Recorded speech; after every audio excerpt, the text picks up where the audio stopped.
Nagpahayag na ang DOJ mula sa pag-aaresto kay ex-Congressman Arnie Teves sa Timor-Leste. Ayon sa Department of Justice for immediate release, ito yung press release nila, press statement on the status of the transfer of Arnolfo Arnie Teves Jr. The Philippine government notes that the recent development in Timor-Leste regarding Mr. Arnolfo Arnie Teves Jr., who stands accused of multiple counts of murder in connection with assassination of Governor Roel Digamo and other related crimes in Negros Oriental. We reiterate that the Philippines has been prepared to bring Mr. Teves home to face the charges against him since the time our request for his extradition was first granted. Na-grant na pala. However, the decision was unexpectedly reversed, stalling the process. While we welcome the recent pronouncements from Timor-Leste indicating a renewed position. So naiba na naman ang posisyon ng Timor-Leste that Mr. Teves should not remain in their territory. We await their action whether he would simply be deported for being an undocumented foreigner or extradited forthwith pursuant to our pending application. We emphasize that the Philippine government has not been furnished with any legal or official document on this matter. Nonetheless, we are ready to arrange the transfer of custody by the most expeditious means once we are clarified on this issue. We remain ready and committed to bring Mr. Teves to justice in accordance with the rule of law and the principles of international cooperation. We continue to work closely with the appropriate authorities in Timor-Leste and stand by to act the moment a formal process is initiated. Nothing as follows, mga kabibig. So yun, mga kabibig, yun na, gumalaw na ang baso. Sabi ng iba, gumalaw na ang baso, hindi man papayag ang bansa, ganon-ganon lang, lalong naka-asylum. Ginalaw na ang baso at group effort. Yung nasa ibang bansa, pinabalik dito. Yung dito, sa ating bansa, ipinadala sa ibang bansa. Ayos talaga utak nila ngayon, sabi ni Mariel Villa. Sabi nito ni Jane Hapitan, na groups efforts naman sila yan. Sige, gawin nyo lahat dahil may government power pa kayo. Sunod, way ninyo sabihin na walang batas ang Pinas dahil ginawa nyo yan, lalabas ang katotohanan pagdating ng 3 years. Pagdating ng 3 years? Ano ba yan? Alam na this, my group effort na naman ang BBM at government para gawing testigo laban kay Duterte. Yan ang opinion ng isang netizen, ha? Na-shock lang ako. Next, iba ka boyeng, nasa sayo ang batas, sobra-sobra ang galing mo. Di maintindihan ang gobernong ito. Congressman Teves aresto sa Timor-Leste dahil sa alleged murder case sa Pilipinas at dadalhin dito pa uwi sa Pilipinas.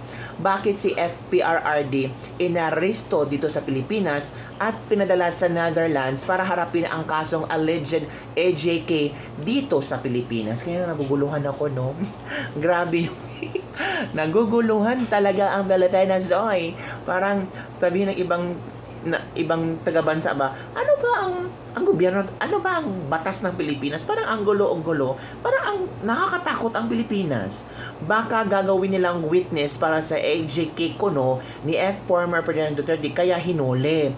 Naghahanap pa sila ng mga witnesses kaya nga humingi ng extension. Grabing group effort. Next news, witness na itong si Congressman Teves, sabi ng isang netizen. Wala na akong tiwala sa government dahil during PBBM presidency, ang gulo-gulo. Magkano kaya ang isang bareta? Andyan na naman. Rule of law applied and exercise only if actions is favorable on their side. Sabi ng isang netizen, wala na tong pinagkaiba sa martial law. Lahat ng kumampi kay Duterte at ayaw kay BBM, hinahanapan ng butas at ipinahuhuli. At lahat ng kumakampi kay BBM, kahit may kaso o accuse na, nakakalaya at malayang magsasalita. Yun, mga kabibig. Yun ang ilang mga komento ng ating mga netizen. What a joke! Big fish kidnapped in home, land for exile. Small fish being kidnapped from foreign land to detain in homeland. Benget talaga. Aliens consti Natatawa ako sa mga komento ng mga netizen. Ay, yun lang kabibig ang ating latest lebak-lebak for the day. Ano ang iyong opinion dito?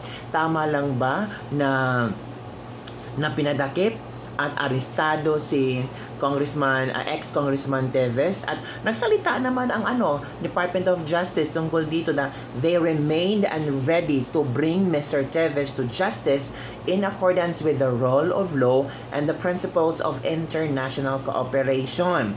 We continue to work closely with the appropriate authorities in Timor-Leste and stand by to act the moment a formal process is initiated. So, posibleng mapauwi si ex-Congressman Teves dito sa Pilipinas, mga kabibig. So, yun lang ang ating latest level for the day. Don't forget to like, subscribe, and share this video para sa mga latest trending news na ating pag-usapan.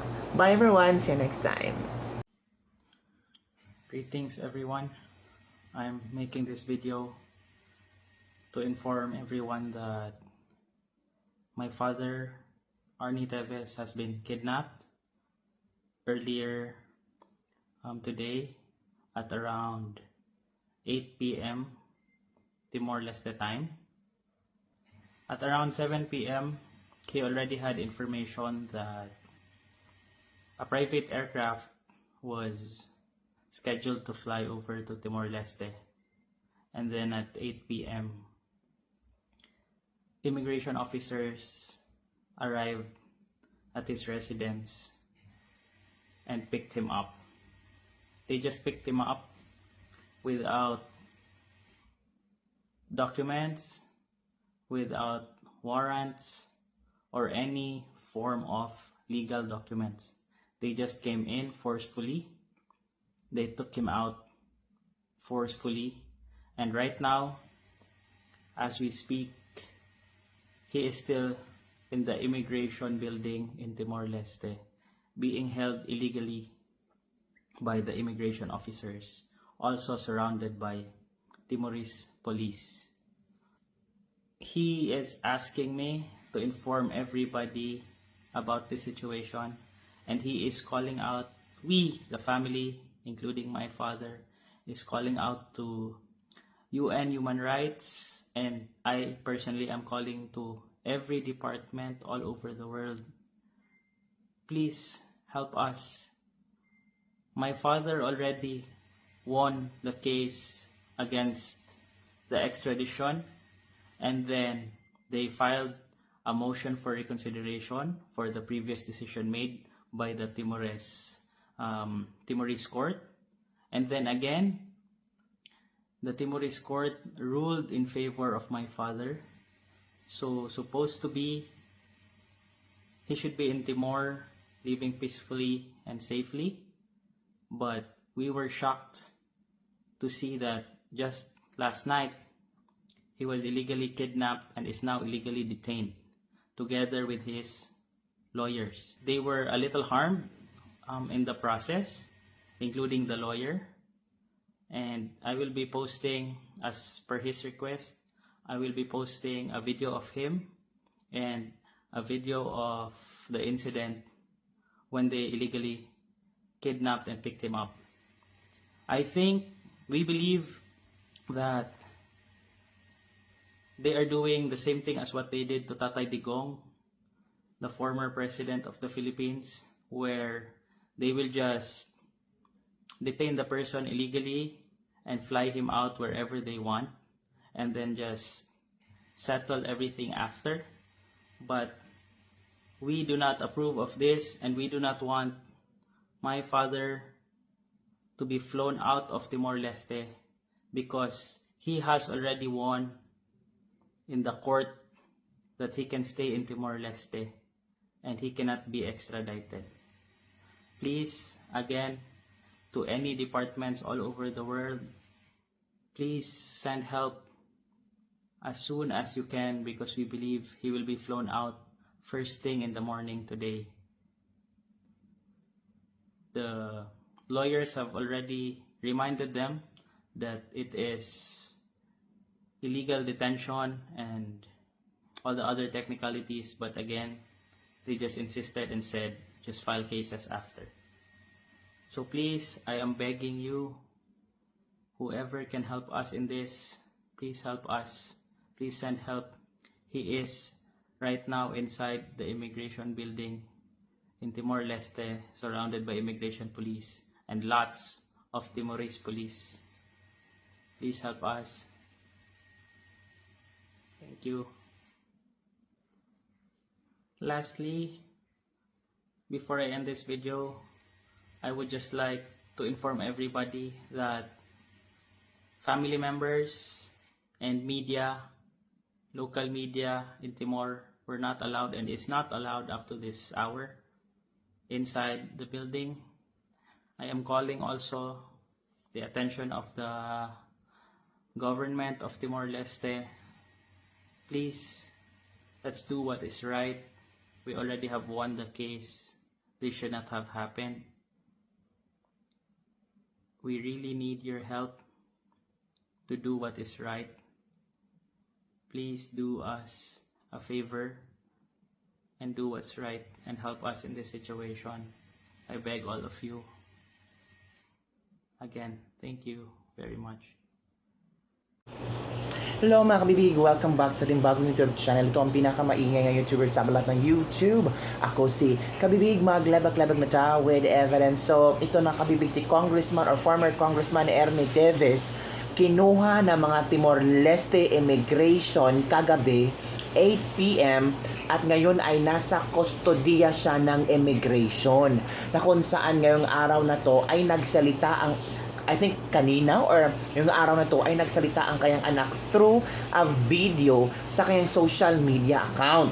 Pero sabi ni legal counsel, Attorney Ferran Topacio, sabi niya, Congressman Arnolfo Arnie Teves Jr. or the former congressman is now under the custody of the Timor-Leste Immigration Police.